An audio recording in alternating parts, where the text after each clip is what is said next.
And Ken, that vote came down to 67 in favor to 32, 17 Senate Republicans voting with all Democrats, including California's, to move forward to debate. President Biden, reacting on Twitter, called this a historic deal on infrastructure, saying it's the largest infrastructure bill in a century. But important to keep in mind that tonight was just step one in a much longer process that could actually drag out for days or longer.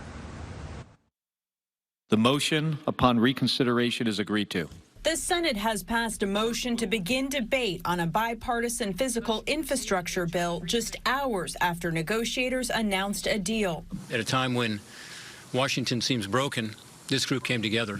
A previous procedural vote failed to move forward last week after Republicans say they needed more time. While lawmakers say the details of this latest deal are still being finalized, they believe they can get it passed. I'm confident that we will be able to get it across the finish line.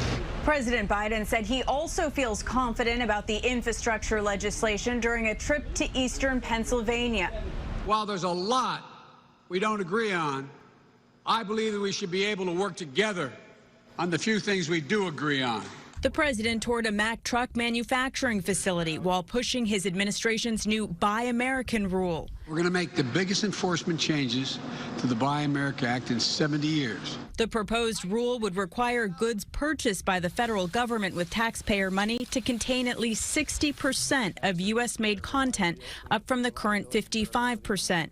The administration wants that increased to 75% by 2029. They got a new sheriff in town. We're going to be checking.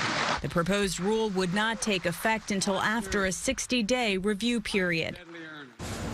Natalie, what do we know about the fate of the Senate Democrats' reconciliation package, the one that's focused on human infrastructure?